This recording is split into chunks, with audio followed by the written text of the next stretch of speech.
Hello साथियों, मैं तरुण पाल एक बार फिर से आपका स्वागत करता हूं आपके अपने टीपीएल स्टडी चैनल पर। आई होप आप सभी लोग अच्छे होंगे और अपनी स्टडी को अच्छे से कर रहे होंगे। जैसा कि हम लोग टॉपिक पढ़ रहे थे अपना विशेषण एवं विशेष्य, वहां हमने कहां तक पढ़ा था? अनिश्चित परिमाणवाचक विशेषण, यानी कि परिमाणवाचक विशेषण के दो प्रकार होते हैं, एक निश्चित परिमाणवाचक विशेषण और एक अनिश्चित परिमाणवाचक विशेषण। वहां हमने ये चीज को कंप्लीट कर लिया था। अब हम नेक्स्ट जो पढ़ेंगे, नेक्स्ट होगा हमारा सार्वनामिक विशेषण। क्या? सार्वनामिक विशेषण। तो आइएगा चलते हैं। सार्वनामिक विशेषण, सार्वनामिक विशेषण को अन्य किस नाम से भी जाना जाता है? देखो, संकेतवाचक विशेषण या निर्देशवाचक विशेषण के नाम से भी हम सार्वनामिक विशेषण को जानते हैं। मतलब ठीक है, आइएगा इसकी डेफिनेशन देखते हैं और किस प्रकार इसकी डेफिनेशन को हम समझेंगे। आइएगा देखिएगा, जब किसी सर्वनाम का मौलिक या यौगिक रूप, अब ये मौलिक और यौगिक रूप क्या होता है, मैंने आपको सर्वनाम में बहुत अच्छे से इसको पढ़ाया है, मौलिक को और यौगिक को। ठीक है, तो जब किसी सर्वनाम का मौलिक या यौगिक रूप किसी संज्ञा के पहले आकर, जब किसी सर्वनाम का मौलिक या यौगिक रूप किसी संज्ञा के पहले आकर उसके क्षेत्र को सीमित कर दे, उसके क्षेत्र को सीमित कर दे, किसके क्षेत्र को सीमित कर दे? संज्ञा के क्षेत्र को सीमित कर दे, तब वहां सर्वनाम न रहकर, तब वहां सर्वनाम न रहकर सार्वनामिक विशेषण कहलाता है। ठीक है, यानी कि जो सर्वनाम लगा होगा तो वहां अगर वो उस क्षेत्र को सीमित कर देगा तो वहां वो सर्वनाम ना कहलाकर सार्वनामिक विशेषण कहलाएगा। ठीक है, अब देखेंगे हम इसको एग्जाम्पल के थ्रू समझेंगे। ठीक है, देखो एग्जाम्पल देखिएगा, यह गाय मीठा दूध देती है। यह गाय मीठा दूध देती है। अब आपको ये सेंटेंस दिया, अब देखो यहां क्या है, ये गाय क्या है? गाय एक संज्ञा है। ठीक है, गाय क्या है? एक संज्ञा है। मैंने आपको पहले भी क्लास में बताया है, अगर ये संज्ञा है तब यहां ये संज्ञा न होके ये क्या है? ये विशेष्य है। क्या है? ये विशेष्य है। ठीक है, अब इस गाय के क्षेत्र को सीमित कर दिया है। अगर गाय की बात चल रही होती तो बहुत सारी गाय होती, लेकिन सेंटेंस में पर्टिकुलरली क्या कहा गया है? सिर्फ कहा गया है कि यह गाय, कौन सी गाय? यह गाय। ठीक है, यानी कि उस क्षेत्र को सीमित कर दिया, सिर्फ उस गाय के एक क्षेत्र को सीमित कर दिया कि ये वही गाय है, ये वही क्षेत्र है, ये वही गाय है जो मीठा दूध देती है। ठीक है, अब देखो गाय क्या है? संज्ञा। अब हमने डेफिनेशन में यही तो पढ़ा है कि मौलिक या यौगिक रूप में संज्ञा के पहले आकर, मौलिक या यौगिक रूप किसी संज्ञा के पहले आकर, तो देखो संज्ञा के पहले आकर उसके क्षेत्र को सीमित कर दे। अब उसके पूरे क्षेत्र को सीमित कर दिया है। ठीक है, तब वहां सर्वनाम, अब जो ये सर्वनाम है, ये सर्वनाम यहां सर्वनाम ना रहकर सार्वनामिक विशेषण कहलाएगा। तो आई होप आपको इस एग्जाम्पल के थ्रू समझ आया होगा। ठीक है, अब देखो यहां और देखते हैं, मैं इसको रफ कर दे रहा हूं, यहां भी हम और आगे बढ़ते हैं और आगे बढ़ेंगे। देखो, वह लड़का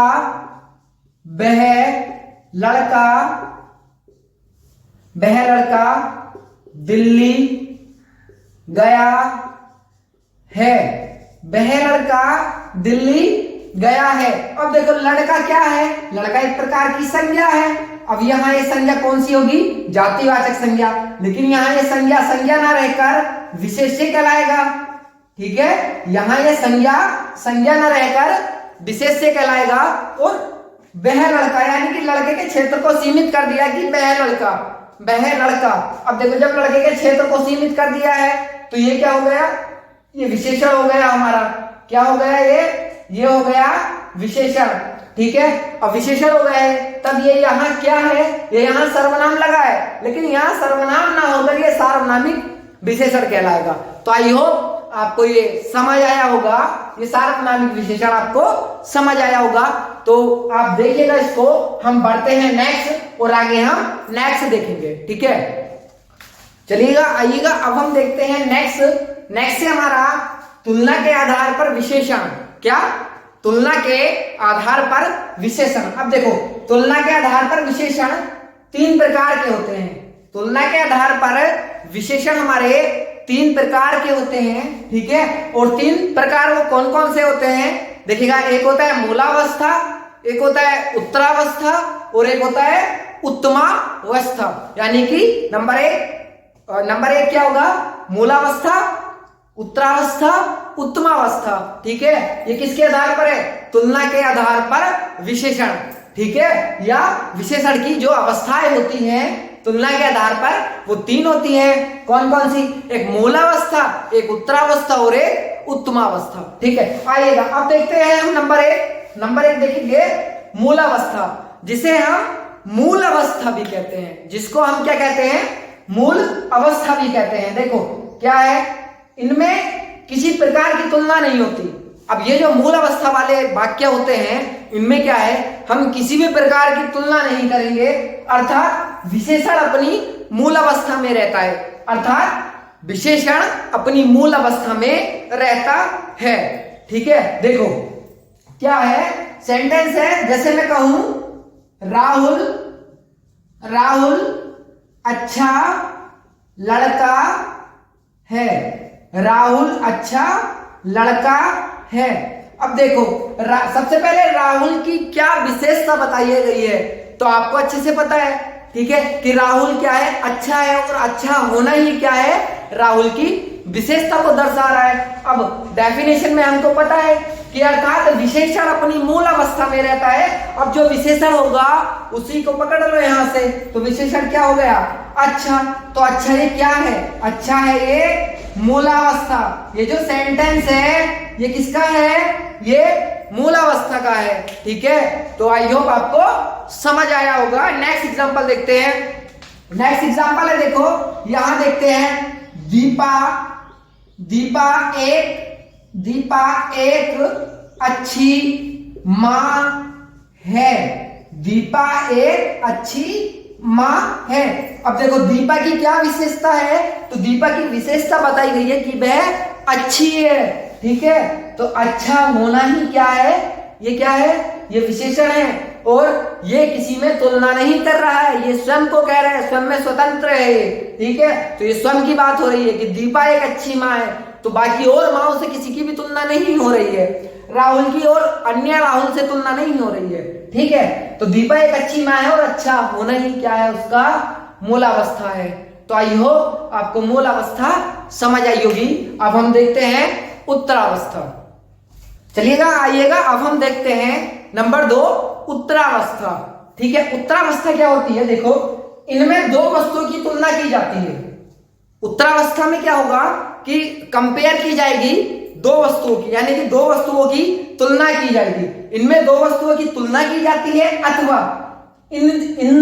अथवा इसमें 2 व्यक्तियों या वस्तुओं की आपस में तुलना करके, अथवा इसमें 2 वस्तुओं या 2 व्यक्तियों की आपस में तुलना करके किसी एक को अधिक या न्यून बताया जाता है। न्यून मतलब होता है कम, किसी एक को अधिक या कम बताया जाता है, ठीक है। क्या कहलाता है? उत्तरावस्था कहलाता है। अब देखो उत्तरावस्था वाले कुछ विशेषणों में तर लगा होता है, जैसे अधिकतर, उच्चतर, यानी कि इस तरह से उसमें क्या होगा?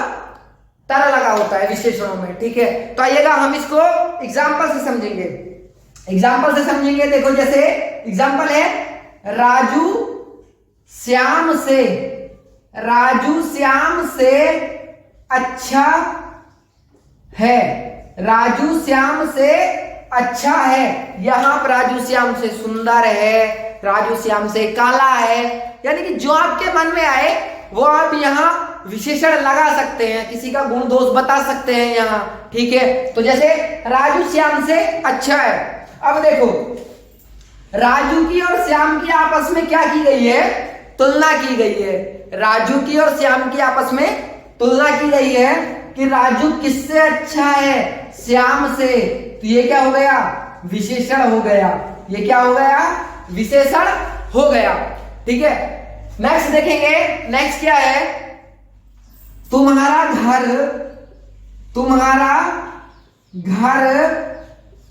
अजय के, तुम्हारा घर अजय के घर से बेहतर है। तुम्हारा घर अजय के घर से बेहतर है। अब देखो तुम्हारा घर यानी कि तुम्हारे घर में और अजय के घर में तुलना की गई है कि बेहतर है, तो यहाँ क्या होगा, यहाँ कौन सा सर्वनाम होगा या यहाँ कौन सा सर्वनाम विशेषण होगा या तुलना के आधार पर यहाँ कौन सा विशेषण होगा। ठीक है, देखो तुम्हारा में क्या है, मैंने क्यों सर्वनाम का नाम लिया, क्योंकि तुम्हारा क्या होता है, सर्वनाम होता है। लेकिन अभी हम फिलहाल यहाँ क्या देख रहे हैं, या हम देख रहे हैं तो इसमें कौन सी अवस्था है, तो आप बताएंगे इसमें कौन सी अवस्था है। तो यहाँ बेहतर में क्या है, उत्तरावस्था है। बेहतर में क्या है, उत्तरावस्था है। यहाँ अच्छे में क्या थी, उत्तरावस्था थी। ठीक है, यानी कि दो लोगों की या दो चीजों की, ठीक है, क्या होती है, आपस में कंपेयर होती है, तुलना होती है। तो आई होप आपको उत्तरावस्था समझ आया होगा। अब हम देखेंगे उत्तमावस्था क्या होती है, उत्तमावस्था किसको कहते हैं। तो आइएगा अब हम नंबर 3 देखते हैं, उत्तमावस्था क्या होती है। क्या, अब हम नंबर 3 देखेंगे कि उत्तमावस्था क्या होती है। देखिएगा, इसमें दो से अधिक वस्तुओं के बीच की तुलना की जाती है।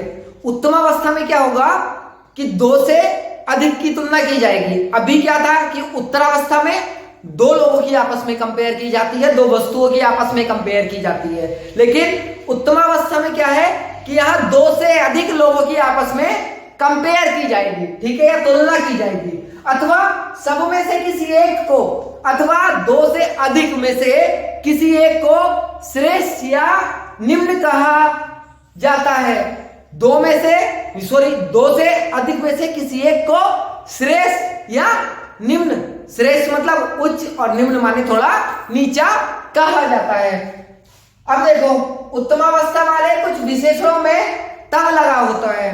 क्या होता है, उत्तमावस्था वाले कुछ विशेषणों में अंतिम में क्या लगा होता है, तम लगा होता है। पहचानेंगे कैसे, अब हम पहचानेंगे कैसे आइएगा देखते हैं।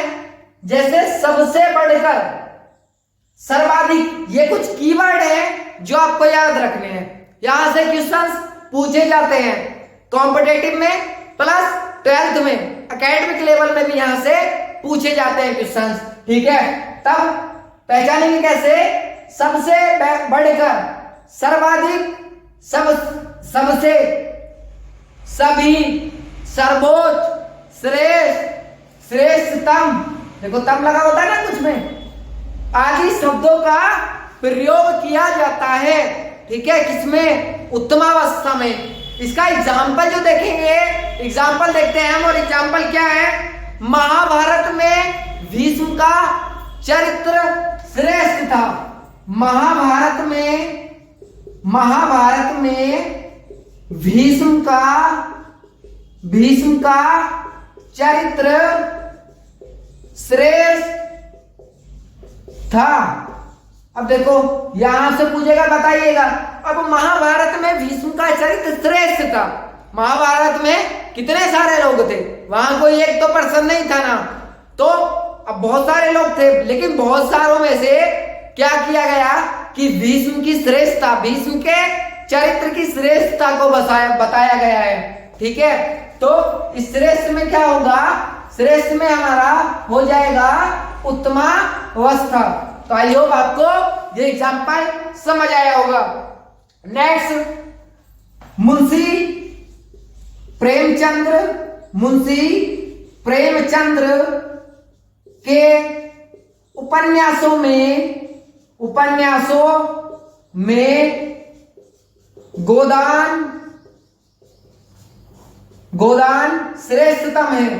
गोदान श्रेष्ठतम है।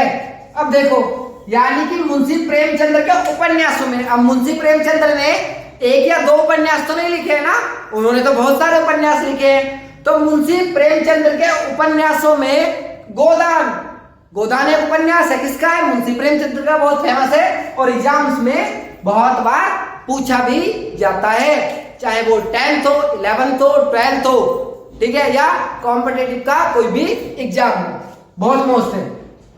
तब मुंशी प्रेमचंद्र के उपन्यासों में गोदान श्रेष्ठतम है। अब देखो श्रेष्ठतम क्या है, गोदान, और गोदान क्या है? उपन्यास। तो यहाँ गोदान में क्या हो गया? उत्तमावस्था। तो आई होप आपको उत्तमावस्था समझ आया होगा। फिर आप नेक्स्ट देखते हैं, आप लोग देखिएगा इसको। आइएगा अब नेक्स्ट बढ़ते हैं, और नेक्स्ट है देखिएगा, एक नोट पॉइंट लिखा है मैंने, इसको आपको बहुत अच्छे से देखना है एक बार, ठीक है। देखो, केवल गुणवाचक एवं अनिश्चय संख्यावाचक, केवल गुणवाचक विशेषण, अनिश्चय संख्यावाचक विशेषण व परिमाणवाचक विशेषण को ही या की ही तुलनात्मक अवस्थाएं होती हैं, अन्य विशेषणों की नहीं होती। यानी कि क्या कहा? केवल गुणवाचक गुणवाचक, अनिश्चित, संख्यावाचक, परिमाणवाचक, यानी कि 1 2 3 4 ये 4 विशेषण ऐसे हैं, 4 विशेषण ऐसे हैं जिनकी तुलनात्मक अवस्थाएं होती हैं, अन्य किसी भी विशेषण की तुलनात्मक अवस्था नहीं होती। आपसे क्वेश्चन में पूछ लिया जाता है, ठीक है, कि निम्नलिखित में से किस विशेषण की तुलनात्मक अवस्था होती है? आपको ऑप्शन में इनमें से एक देगा, बाकी जिनकी नहीं होती है तो वहां से 3 ऑप्शन देगा, ठीक है। तो अगर आपने ये पढ़ा है तो आप उसको टिक कर दोगे, ठीक है, अन्यथा नहीं कर पाओगे। नेक्स्ट आता है, अब हम पढ़ेंगे कि भाई प्रविशेषण क्या होता है। प्रविशेषण क्या होता है? तो देखिएगा, प्रविशेषण किसे कहते हैं? देखो, जो विशेषण शब्द विशेषण अथवा क्रिया विशेषण की, अभी देखो क्रिया विशेषण यहां सिर्फ आप नाम पे ध्यान दो, बाकी अभी हमने टॉपिक पढ़ा नहीं है क्रिया, हम इसे जल्दी ही कवर करेंगे। जो विशेषण शब्द विशेषण अथवा क्रिया विशेषण की ही विशेषता बताते हैं, क्या कहलाते हैं? प्रविशेषण कहलाते हैं। अब जैसे देखो,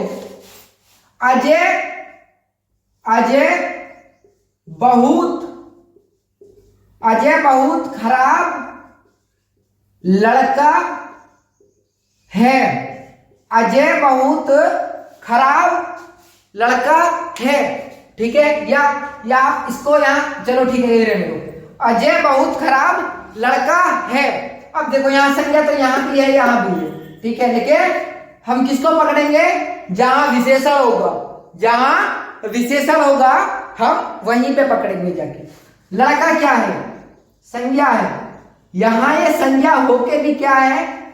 विशेष्य है। संज्ञा होके भी एक विशेष्य है। अब देखो, खराब क्या है? खराब उस लड़के की विशेषता को बता रहा है, ठीक है। तो ये विशेषता बता रहा है, तो ये क्या हो गया? ये यहां विशेषण है। अब देखो, इस खराब की विशेषता भी बताई गई, बहुत ही ज्यादा खराब है, तो बहुत क्या हो गया? प्रविशेषण। बहुत क्या हो गया? प्रविशेषण। तो देखिएगा, अभी मैं समझा दे रहा हूं एक बार फिर से। अजय बहुत खराब लड़का है, देखो लड़का क्या है? संज्ञा, और संज्ञा होके भी क्या है? विशेषण है, सॉरी विशेष्य है। खराब विशेषण है, विशेषता बताई जा रही है, तो ये क्या हो गया? विशेषण। अब इस खराब की भी विशेषता की बहुत ही ज्यादा खराब है यार, ठीक है, तो वो क्या हो गया? प्रविशेषण। तो आई होप आपको ये एग्जांपल समझ आया होगा। अभी हम नेक्स्ट एग्जांपल की ओर बढ़ेंगे और देखेंगे नेक्स्ट एग्जांपल क्या होने वाला है। देखो, जो हमारा नेक्स्ट एग्जांपल होगा तो वो है आपका घोड़ा बहुत अधिक तेज दौड़ता है। आपका घोड़ा बहुत अधिक तेज दौड़ता है। अब देखो, दौड़ता, आपका घोड़ा बहुत अधिक तेज दौड़ता है, तो दौड़ना क्या है? हमारा एक क्रिया है। दौड़ना क्या है? क्रिया को दर्शा रहा है कि आपका घोड़ा है और बहुत अधिक तेज दौड़ रहा है, ठीक है। फिर क्या है? तेज। देखो, तेज क्या है? अब क्रिया की विशेषता को बताया कि तेज है, तो तेज है, तो ये क्या हो गया? ये विशेषण हो गया, ठीक है। अब उसकी भी विशेषता को बता रहे भाई बहुत अधिक तेज दौड़ रहा है, तो ये क्या हो गया? प्रविशेषण हो गया, प्रविशेषण हो गया। तो आई होप आपको ये समझ आया होगा, आपने इस चीज को अच्छे से समझा, ठीक है। तो ये जो विशेषण टॉपिक था, विशेषण एवं विशेष्य, ये एग्जाम पॉइंट ऑफ व्यू से बहुत ही ज्यादा मोस्ट था, ठीक है। एग्जाम पॉइंट ऑफ व्यू की बात करें कि बहुत ज्यादा मोस्ट था। ये चैप्टर यहीं पे फिनिश होता है, ठीक है। अब देखो, हम लोग इसके क्वेश्चंस करेंगे और हम वहां एक पीडीएफ द्वारा क्वेश्चंस करेंगे इसके, ठीक है। हम जो भी विशेषण से जो भी 20 से 30 क्वेश्चंस हैं जो मोस्ट हैं आते हैं एग्जाम में, हम वहां उनको करेंगे, ठीक है। तो आपको ये समझ आया होगा। देखो चैप्टर थोड़ा था कि हाँ बोरिंग फील होगा, लेकिन क्या है ना कि हमें पढ़ना तो फिर भी पड़ेगा ना, हमें पढ़ना तो फिर भी पड़ेगा चाहे बेशक बोर हो, ठीक है, लेकिन हमें पढ़ना फिर भी है इसको, ठीक। जैसे कि याद भी करना है, जैसे क्या है, हम किसी से प्यार करते हैं, वो हमें छोड़ के चला जाता है, तो क्या है, वो बेशक हमें छोड़ दे लेकिन हम उसको जीवन में कभी नहीं भूलेंगे, हम उसको जीवन में कभी नहीं भूलेंगे। और हम जब चाहें उसके चेहरे को अपने माइंड में रिमाइंड कर सकते हैं, हम देख सकते हैं उसका चेहरा कि हाँ यार वो ऐसी दिखती थी या वो ऐसा दिखता था, मतलब कुछ इस तरह से। तो बस वैसे ही हमें किताबों से यारी को करना है, ठीक है। अगर हमने पढ़ लिया, पढ़ने के बाद में हमारे हमारे माइंड में चीजें रिमाइंड हो जाए कि हाँ यार ये चीज हमने ऐसे पढ़ी थी, बस जैसे हम किसी को प्यार करते हैं बस उसी तर्ज पे हमको पढ़ना है, ठीक है। तो मैं उम्मीद करता हूं आप सभी लोगों को क्लास समझ आई होगी और आपने बहुत अच्छे से पढ़ा होगा। तो आज की क्लास को तो हम लोग यहीं तक रखेंगे। उससे पहले मैं आपसे कहना चाहूंगा कि आप लोग क्लास को लाइक करें, शेयर करें, कमेंट करें और चैनल को सब्सक्राइब करें और साइड में बेल आइकन को जरूर दबाएं ताकि क्लास का नोटिफिकेशन आप तक पहुंच सके। मेरे शेयर करने पे भी आपको क्लास का नोटिफिकेशन मिल सके। तो आज की क्लास को हम यहीं तक रखते हैं, फिर मिलते हैं नेक्स्ट क्लास में। तब तक के लिए good bye, thank you, take care, love you all, bye bye guys.